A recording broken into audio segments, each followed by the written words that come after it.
അധികമൊന്നും വാർത്തകളിൽ നിറഞ്ഞു നിൽക്കാത്ത ഒരു വലിയ ഡീലിന് ഇപ്പോൾ കളമൊരുങ്ങുന്നു. ഇന്ത്യയും ഇസ്രായേലും ഒരു വമ്പൻ കരാറിൽ ഒപ്പുവെക്കുന്നു എന്നുള്ളതാണ് ഏറ്റവും പ്രധാനപ്പെട്ട വാർത്ത. കഴിഞ്ഞ ദിവസം പീയൂഷ് ഗോയലിന്റെ അധ്യക്ഷതയിൽ ചേർന്ന യോഗത്തിൽ ടേംസ് ഓഫ് റഫറൻസിൽ ഇരു രാജ്യങ്ങളും ഒപ്പുവെച്ചു. ഇന്ത്യയും ഇസ്രായേലും തീരുവയില്ലാത്ത ഉൽപ്പന്നങ്ങൾ അടക്കമുള്ളവയിൽ ഒരു കരാറിലേക്കാണ് എത്തുന്നത്. നിക്ഷേപം നടത്താനുള്ള സൗകര്യം ഇന്ത്യ ഒരുക്കും, ഒപ്പം തന്നെ ഇസ്രായേലും ഒരുക്കും. കസ്റ്റംസ് നടപടി ലളിതമാക്കും, ഇന്ത്യയിലേക്ക് എത്താനുള്ള കസ്റ്റംസ് നടപടികൾ എളുപ്പമാക്കും. സാങ്കേതിക വിദ്യ കൈമാറ്റം, വ്യാപാര ബന്ധം പ്രോത്സാഹിപ്പിക്കൽ.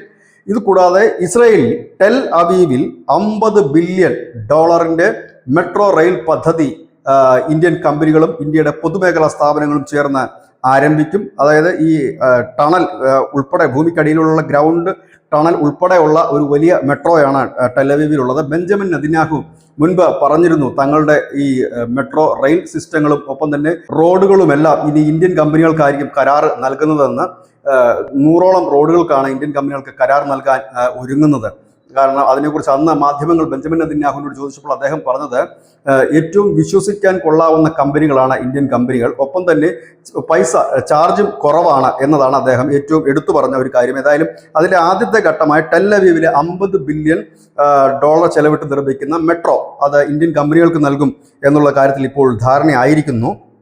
ഇപ്പോൾ നിലവിൽ വജ്രം, പെട്രോളിയം ഉൽപ്പന്നങ്ങൾ, രാസവസ്തുക്കൾ തുടങ്ങിയവയാണ് ഇന്ത്യ കയറ്റി അയക്കുന്ന പ്രധാനപ്പെട്ട ഇതാണ് ഇപ്പോൾ പ്രധാന വ്യാപാരം.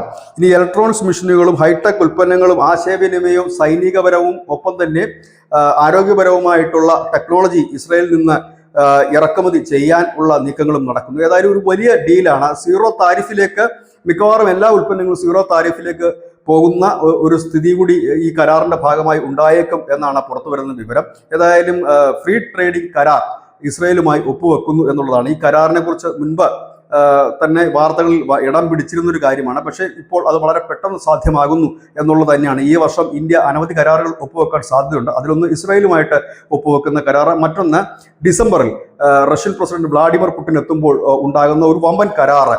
ഇതിനിടയിൽ അമേരിക്കയുമായിട്ടുള്ള വ്യാപാര ചർച്ചകൾ പുരോഗമിക്കുന്നുണ്ട്. ഒരുപക്ഷെ അതൊരു കരട് കരാറിലേക്ക് എത്തിയേക്കാൻ സാധ്യതയുമുണ്ട്. News desk Malayalam.